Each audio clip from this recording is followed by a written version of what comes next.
আমার মন খারাপ হচ্ছে, আমাদের পতন অনিবার্য। আমাদের পতন অনিবার্য কাদের হাতে? মুসলিম যুবকদের হাতে। কারণ তারা তো কোরআনকে ব্যাখ্যা করেছে, তারা তো আল্লাহ রাসূলের হাদিস পড়েছে। বলেছে না, খোরাসান থেকে কি আসবে? খোরাসান থেকে একটা কালো পতাকাধারী এসে জেরুজালেম রক্ষা করবে, বলেছে না? তাদের মাথায় ঢুকেছে খোরাসান কোথায়? বর্তমানে ইরানে। জেরুজালেম রক্ষা করবে। তখন তারা চিন্তা করলো, আগামীর যে প্রবলেম, এটা আমাদের জন্য থ্রেট হচ্ছে কে? মিডল ইস্ট, এবং ইরান হতে এই মিডল ইস্টটা। তখন তাদের ইউরোপ থেকে যত ঘাঁটি আছে সব ঘাঁটি তারা নিয়ে আসে মিডল ইস্টে, কুয়েতে, ইরাকে, সৌদি আরবে, বাহরাইনে, তারপরে কি সবগুলো ঘাঁটি তারা নিয়ে আসছে। কেন? ইরানকে এবং মুসলিম রাষ্ট্র ইরাক এদেরকে ঠেকানোর জন্য। তখন ওয়ার অন টেররিজম শুরু করেছে তারা দুইটা পলিসি গ্রহণ করেছে। এক হচ্ছে কাটা দিয়ে কাটা ফোয়া, আর একটা হচ্ছে মুসলিম যুবককে নৈতিকতা ধ্বংস করে দেওয়া। কাটা দিয়ে কাটা ফোয়া মানে মুসলিম দিয়ে মুসলিমকে ধ্বংস করা। ইরাককে বলেছে, তোর অস্ত্র দিব, ইরানের উপর হামলা কর। ব্যাপক অস্ত্র দিছে, অস্ত্র দিয়ে হামলা করলো, যুদ্ধ হলো প্রায় 11 বছর। এরপর ইরাকের বলে যে অস্ত্র দিছে, অস্ত্রগুলো ফেরত দে, না হলে তোর উপর আক্রমণ। এবার সাদ্দামকে শেষ করে দিল। মানে দেখে, কাটা দিয়ে কাটা ফোয়া, হুজুর দিয়ে শেষ করা। এখান থেকে আমাদের শিক্ষা নিতে হবে। আলেম দিয়ে আলেমদেরকে শেষ করা, আলেম দিয়ে আলেমদেরকে শেষ করবে। কাঁটা দিয়ে কাঁটা ফোয়া, এটা আমাদের দেশেও চলমান।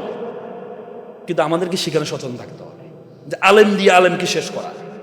এ বলবে এ দোয়ালিন বলে, এ জোয়ালিন বলে, এই হাত উপরে উঠায়, এই নিচে নামায়, এ দাড়ি ছোট, এই দাড়ি বড়, এগুলো বলে বলে আলেম দিয়ে আলেমদেরকে শেষ করবে। সেটা তারা শুরু করেছে। আইএস প্রতিষ্ঠা করেছে তারা, এবং আইএস এর সিম্বল দিয়েছে কালো পতাকা। তার মানে মুসলমান যখন কালো পতাকা ধারণ করবে তখনই বলবে এরা হচ্ছে জঙ্গি।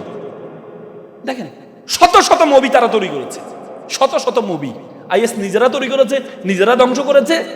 শেষে দিয়ে আমাদের মুসলিম যে কালো পতাকাটা, লা ইলাহা ইল্লাল্লাহ যে পতাকাটা, এই পতাকাটাকে কি বিতর্কিত করে দিল। আপনি বাংলাদেশে কালো পতাকাটা নিয়ে হাঁটেন, কালকে আপনি গ্রেপ্তার হবেন। হাঁটেন না, পারবেন? আজকে এখানে একটা কালো পতাকা রাখতেন, আপনি প্রোগ্রাম করতে পারতেন। তার মানে কি? দেখেন তারা কি করেছে।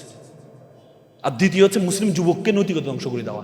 ইন্টারনেটকে অ্যাভেলেবেল করে দিয়েছে, ইন্টারনেটকে অ্যাভেলেবেল করে দিয়েছেন। মুসলিম যুবকরা যখন যখন পর্নোগ্রাফি আসক্ত থাকবে, তখন আর কোরআন হাদিস ভুলে যাবে, তারা কোরআন হাদিস ভুলে যাবে।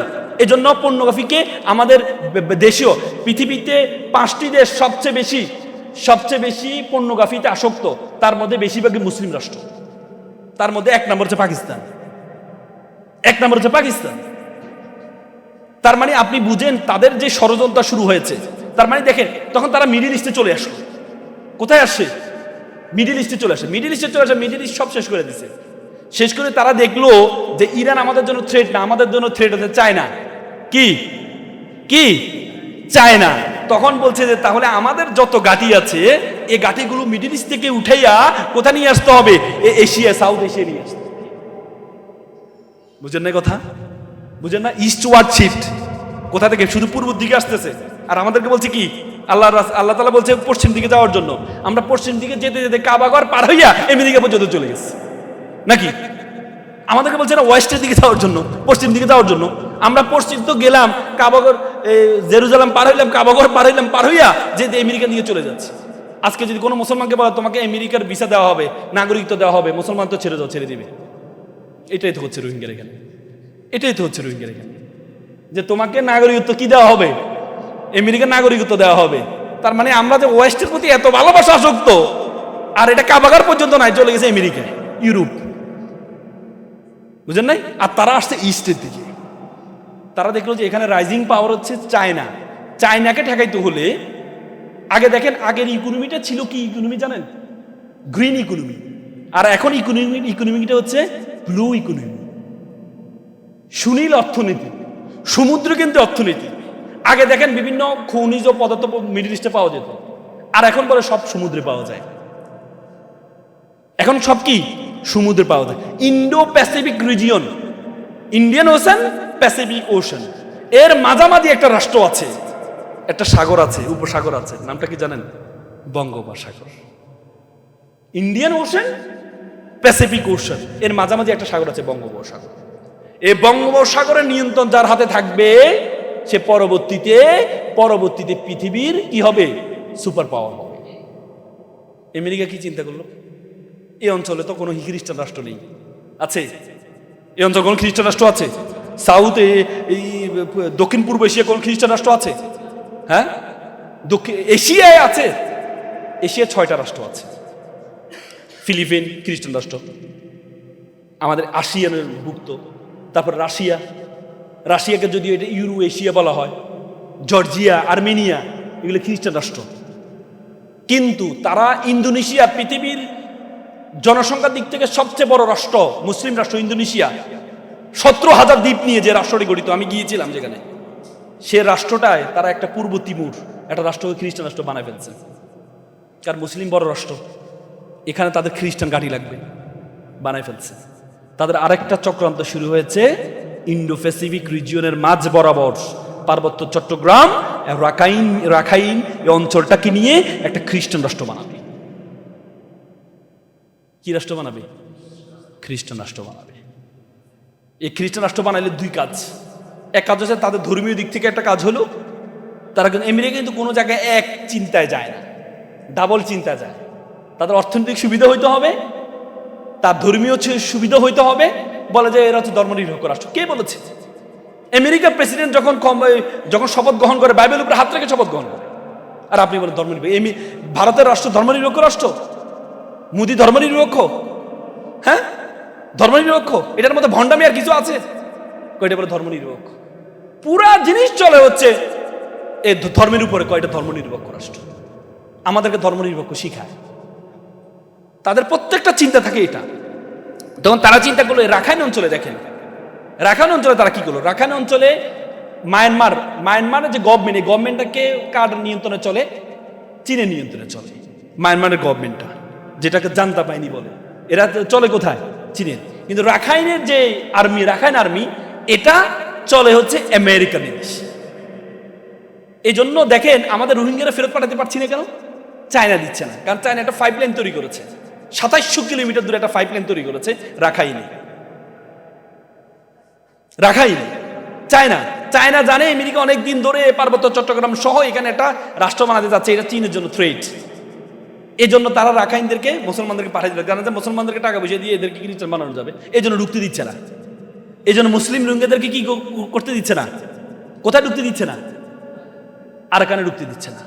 আর এই দিদি আমেরিকা কি করলো? আমাদের বাংলাদেশকে প্রস্তাব দিছে যে আমি একটা কি জাতিসংঘ একটা মানবিক করিডোর চাই, নাকি দিয়েছে কিনা? মানে কি আমাদেরকে অবাধ রাখাইনে ঢুকার সুযোগ করে দাও বাংলাদেশ। চীনে কি বসে থাকবে? চীন বসে থাকবে? চীন তখন বাংলাদেশের প্রস্তাব দিল যে তোমাদেরকে আমি 3টা হসপিটাল দিব। কয়টা? এত বড় হসপিটাল একটা শহরের সমান হসপিটাল। তার মানে কি আমার এই হসপিটাল তৈরি করতে আমার 10,000 চাইনিজ লোক আসবে। কত? 10,000। তার মানে তারা এই 3টা হসপিটাল কোথায় কোথায় দিতে চায় জানেন? একটা হচ্ছে নীলফামারীতে, ওই চিকেন নেকের পাশে, ইন্ডিয়াকে ঠেকাবে। একটা হচ্ছে চট্টগ্রামে, আর একটা হচ্ছে ফেনীতে, বর্ডারে। বুঝেন? দেখেন তারাও আপনাকে মানবিক সহযোগিতা করছে কি চিন্তায়? তাদের ভাই বলেন না কেন? আপনি দেখেন নাই আমরা সেন্ট মার্টিনে যখন একটু কথা আসছিল, শেখ হাসিনা বলছে না যে সেন্ট মার্টিন চাইলে আমি কিন্তু ক্ষমতা রাখতে পারি, আমেরিকারে দিয়ে দিলে। আপনি দেখেন কিছুদিন আগে শুনছেন কিনা মিয়ানমারের জাহাজ সেন্ট মার্টিনের আশেপাশে ঘুরঘুর করছে। এটা মিয়ানমারের জাহাজ না তো, এটা চায়নার জাহাজ, মিয়ানমারের নামে। কারণ এটা তাদের সরকার না। বুঝেন নাই কেন? আমেরিকা যেন এখানে কি করতে পারে? আমেরিকা চিন্তা করলো আমি যেহেতু সরাসরি ঢুকতে পারবো না, আমি জাতিসংঘের নাম দিয়ে ঢুকবো, মানবিক করিডোর। বুঝেন নাই? মানবিক করিডোর কি গাজায় দেখছেন? গাজায়, হ্যাঁ, সুদানে দেখছেন? দরফুক যে অঞ্চলে, এটাকে খ্রিস্টান রাষ্ট্র বানাতে যাচ্ছে। সুদান আফ্রিকার সবচেয়ে বড় রাষ্ট্র, মুসলিম রাষ্ট্র, সে দক্ষিণ সুদানকে আলাদা করে খ্রিস্টান রাষ্ট্র বানা ফেলছে। এখন হচ্ছে মূল সুদানের যে সবচেয়ে অর্থনৈতিক অঞ্চল কি নাম কি? দরফুক। সেটারে দেখেন নাই এসে কয়দিন দেখেন না মিডিয়াতে? হ্যাঁ, সেটাকে তারা একটা খ্রিস্টান রাষ্ট্র বানাতে যাচ্ছে। তার মানে এবার বুঝেন, আমি যে বললাম আপনাদেরকে আন্তর্জাতিক চক্রান্তে আমরা পড়ে গিয়েছি। এত সহজ কোন দিকে যাবেন? না চায়নার দিকে না আমেরিকার দিকে। কোন দিকে যাবেন? ডানে যাবেন না বামে যাবেন? ডানে নাকি বামে? এজন্য এখন এই অবস্থাকে বাঁচার জন্য মুসলমানদেরকে ঐক্যবদ্ধ হইতে হবে। মুসলমানরা তো সবাই শেখ হাসিনাও তো মুসলমান, ওইরকম ঐক্যবদ্ধ না, আলেম সমাজকে ঐক্যবদ্ধ হইতে হবে। আজকে বেশিরভাগ বাংলাদেশের মানুষ হচ্ছে ধর্মভীরু, বেশিরভাগ বাংলাদেশের মানুষ, কিন্তু আমাদের আলেমরা এদের মধ্যে পার্থক্য তৈরি করে রাখছে। আমাদের আলেমদের কারণে ওনারা বুঝে না কোনটা আসল ধর্ম। আজকে হাসান আব্দুল্লাহ শুনছেন না, বলতে জামাত ইসলাম কি ইসলামী দল, এটা প্রশ্ন করে দিল। এটা আন্দোলন যখন করছে সব প্রোটেকশন দিয়েছে তারা, সর্বশেষ পর্যন্ত যখন এই বিএনপি ঝামেলা করে তখন প্রোটেকশন দিয়েছে, আর এখন বলে জামাত ইসলাম কি ইসলামী দল, মানে বেঁচে গেলে সব শেষ। তার মানে কি, এই ঢুকাই দেওয়া হয়েছে, করো তোমরা এই কাজগুলো করো, তোমরা এগুলো করো, তোমরা এই হুজুরদের মধ্যে মানুষের মধ্যে ধারণা দিয়ে দাও, এটা না। মানুষের মধ্যে তোমরা, আমাদের ভারতীয় মহাদেশের সেরা এই মঙ্গল সম্রাট ছিল জাহাঙ্গীর, সম্রাট জাহাঙ্গীরের কাছে একজন হিন্দু মহিলা আসলেন, সম্রাট, আমার ছেলে আপনার সেনাবাহিনীতে যোগদান করেছে, কিন্তু প্রতিদিন রাত্রে একটা ছেলে এসে আমার ছেলের বউকে কি করে, দর্শন করে, আপনি এটার বিচার করবেন।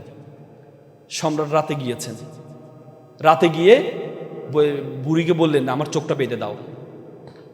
তারপরে তারে কি করলেন, হত্যা করলেন। হত্যা করার পর চোখটা খোলার পরে মুখটা দেখলেন, এরপর আমাকে একটু পানি দাও, পানি খেলেন। তখন মহিলা বলল আপনি এটা কেন করলেন?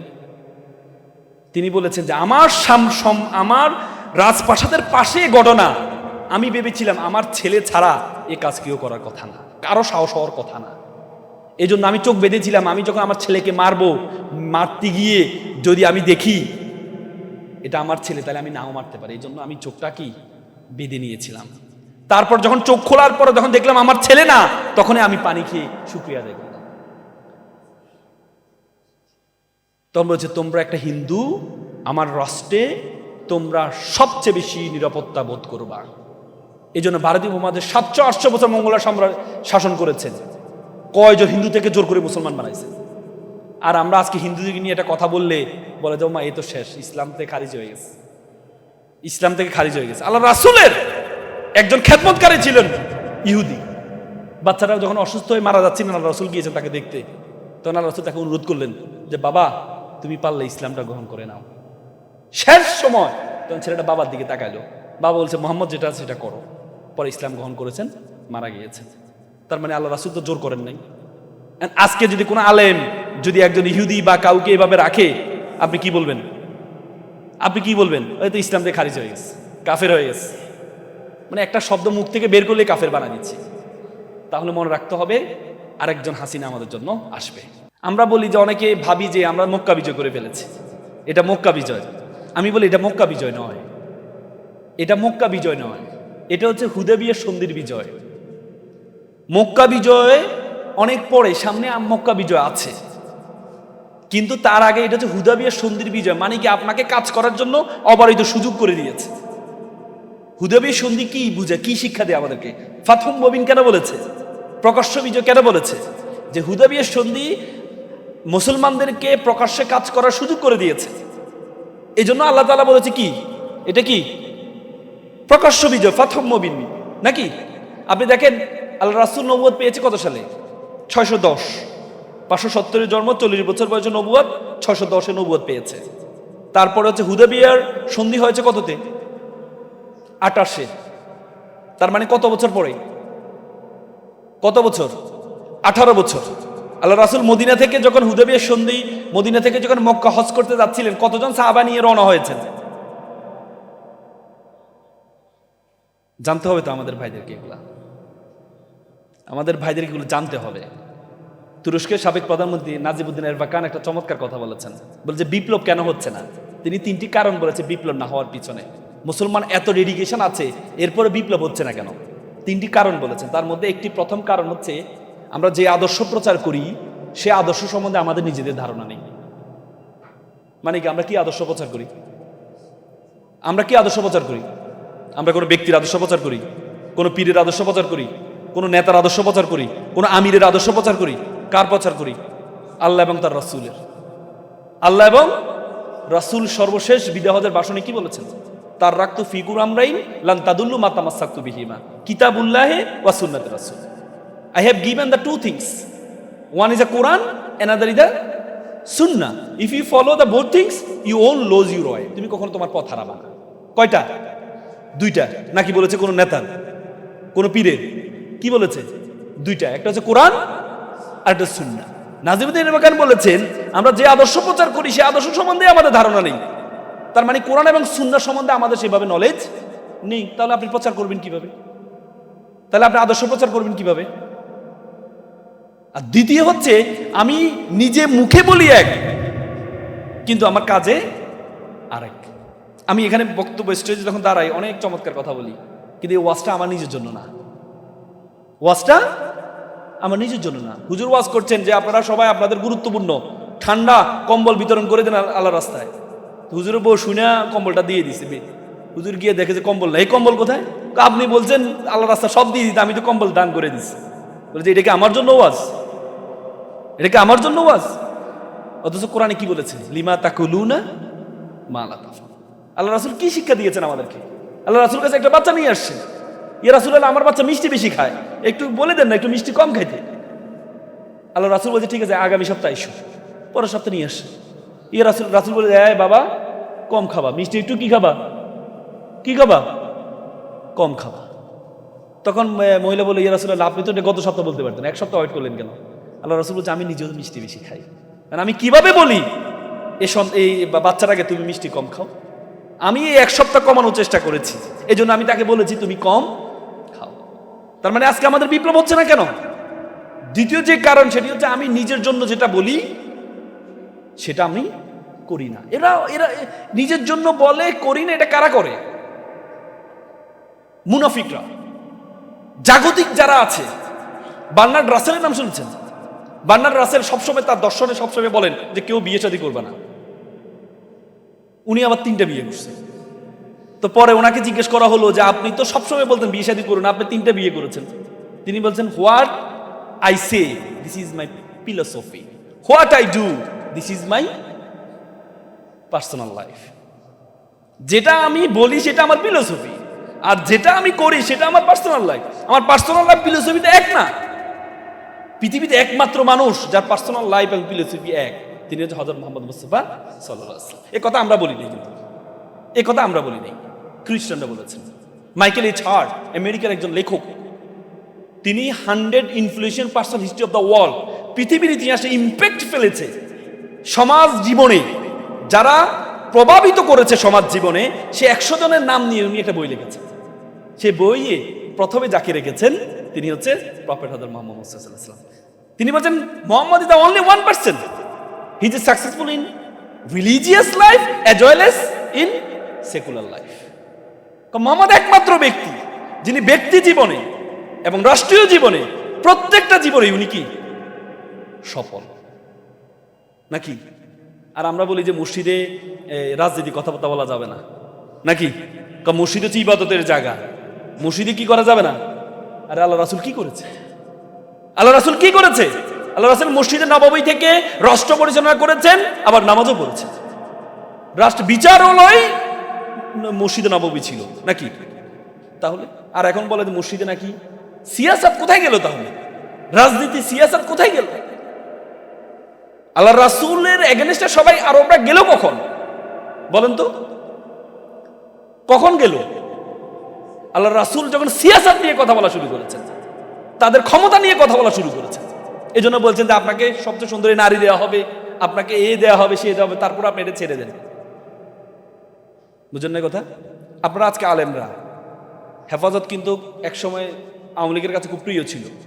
যখনই তারা সিয়াসাত নিয়ে যে না আমরা সংসদে যাইতে হবে, কারণ তোমরা সবসময় এর বিরুদ্ধে আইন করো, ইসলামের বিরুদ্ধে আমরা যাব, তখনই তারা কি হয়ে গেছে? আল্লামা বাবু নগরীর কি করেছে, কিভাবে ওনাকে নির্যাতন করেছে। 5 মে আমরা সেদিন ছিলাম, কিভাবে মুহুর গুলি করেছে। কিসের জন্য? যখনই তারা মনে করেছে সিয়াসাত নিয়ে এদের মাথা ব্যথা শুরু হয়েছে, তখন এদেরকে রাখা যাবে না। আর আপনি মসজিদে আল্লাহ বিল্লাহ করেন, কোনো সমস্যা নেই। আল্লাহ বিল্লাহ করেন, কোনো সমস্যা নেই। তার মানে আপনাকে বুঝতে হবে, আমি যেটাতে আপনাকে বলতে চাচ্ছিলাম, আমি যেটা আপনাকে বলতে চাচ্ছিলাম সেটি হচ্ছে নবুয়াত, হুদাবিয়ার সন্ধি হয়েছে 628-এ, 610-এ আল্লাহ রাসূল নবুয়াত পেয়েছেন। 18 বছরে উনি 1600 জন নিয়ে কোথায় গিয়েছেন? কোথায়? হুদাবিয়ার সন্ধি হজ করতে গিয়েছেন। হজ করার, উমরা করার জন্য যাচ্ছেন, ওনাকে বাধা দিয়েছেন হুদাবিয়ার জায়গায়, বলেছেন সেখানে একটা সন্ধি হবে। আল্লাহ রাসূল সেখানে অপেক্ষা করছেন কতজন নিয়ে? 1475-এ 1600।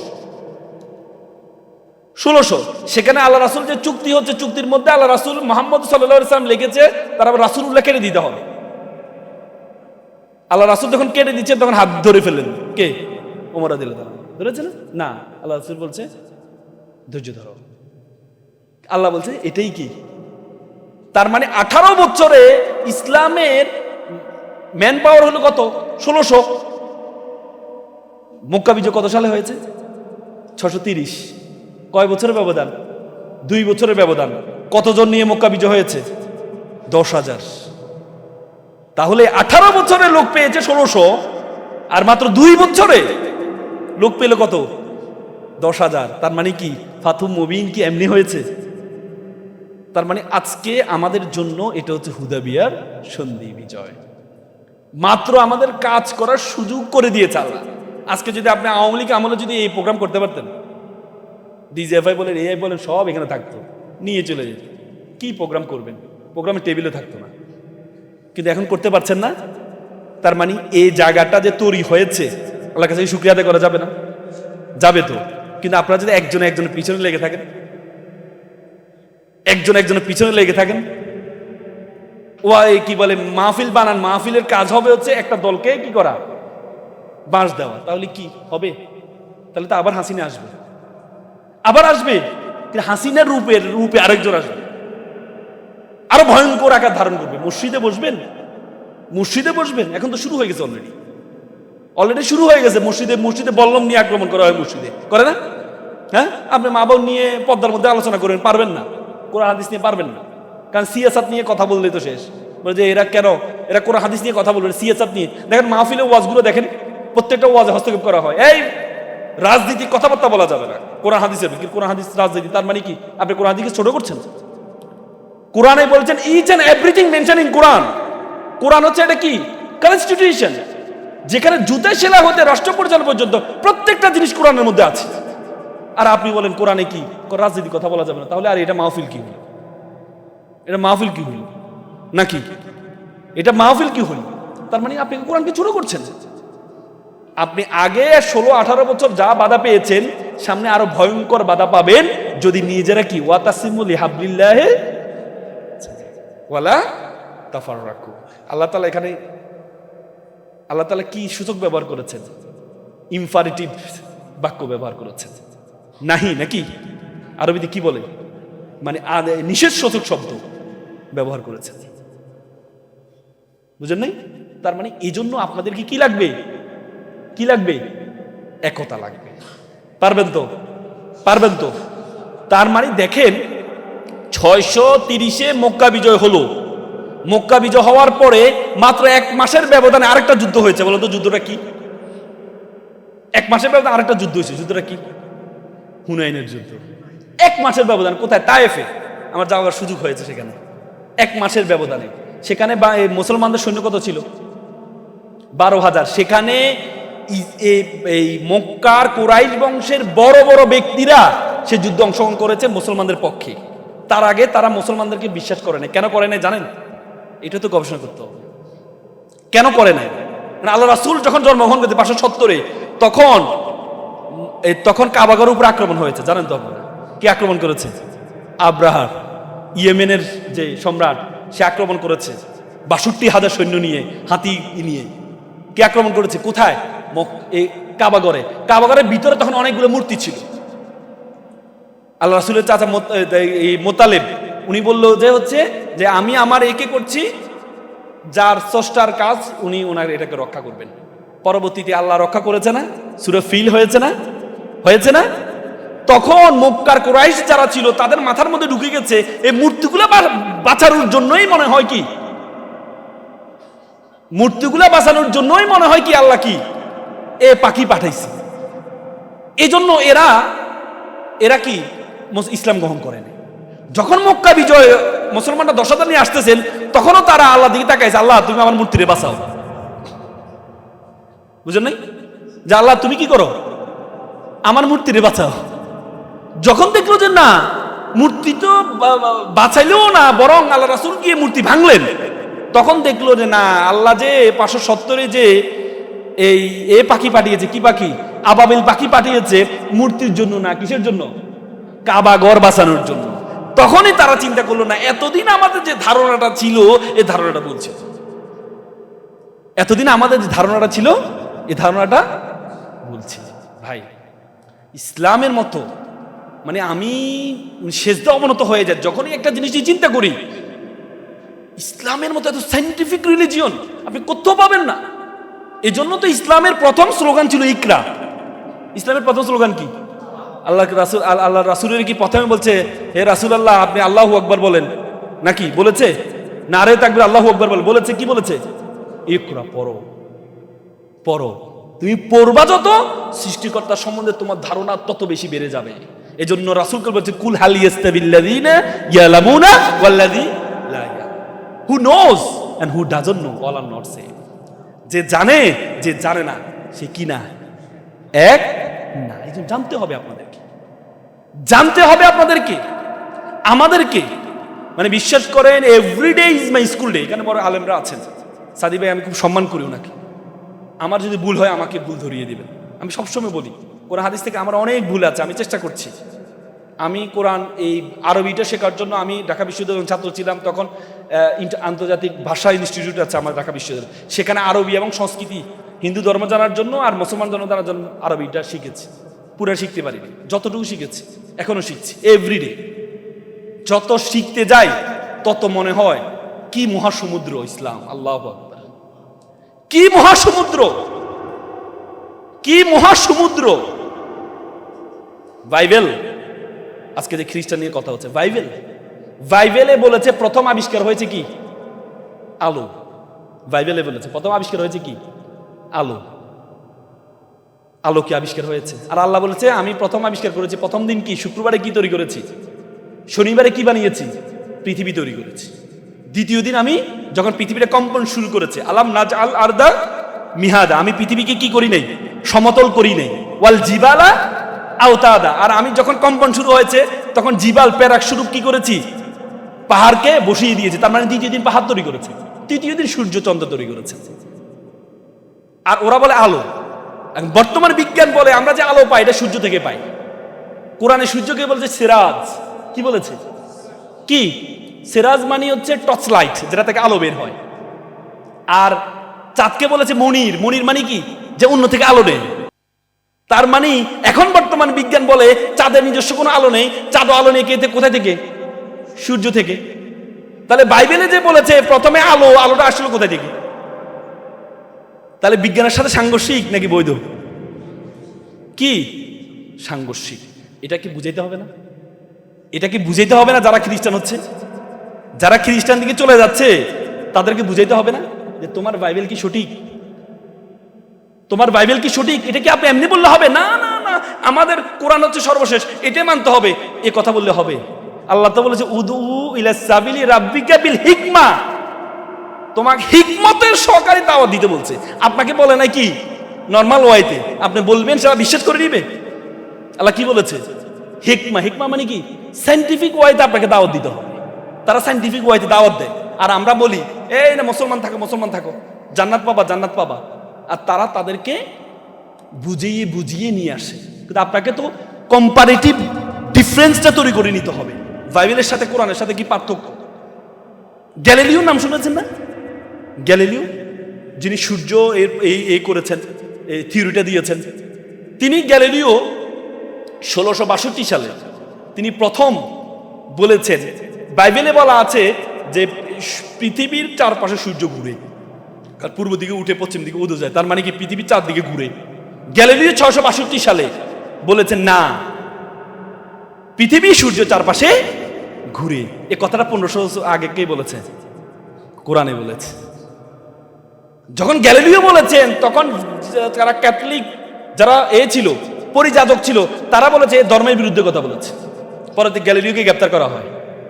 তার একটা স্টোরি অফ মেসেঞ্জার একটা বই আছে, বইটা নিষিদ্ধ করা হয়, তাকে গ্রেপ্তার করা হয়, যাবজ্জীবন তাকে সাজা দেওয়া হয়। যাবজ্জীবন সাজা দেওয়ার পর ওরে মেডিকেল ক্লিনিকের মাধ্যমে হত্যা করা হয়। বাংলাদেশে কি এরকম হয়নি? হয়েছে কিনা? যাবজ্জীবন দেওয়া হয়নি?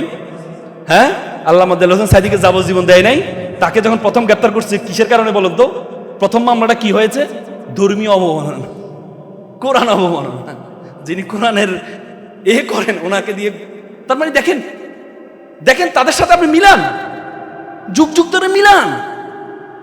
পরবর্তীতে 1992 সালে ভ্যাটিকান সিটি, পোপদের যে রাষ্ট্র আছে ভ্যাটিকান সিটি, সেই ভ্যাটিকান সিটিতে বলেছে, তারা বলেছে, পোপ বলেছে যে গ্যালিলিও ঠিক ছিল। এজন্য গ্যালিলিওকে রাষ্ট্রীয় সম্মান দেওয়া হয়েছে এবং তার বইকে বৈধ ঘোষণা করা হয়েছে। কত বছর পরে? কত বছর? কত বছর পরে? শত শত বছর পরে। তার মানে আপনাদেরকে এই পার্থক্যগুলো তাদেরকে বুঝাইতে হবে। আপনি যতই কান্নাকাটি করেন এখানে আসি যে আপনারা এদেরকে বুঝান বুঝান বুঝান, না, অভাবে স্বভাব নষ্ট আমরা বলি কিনা?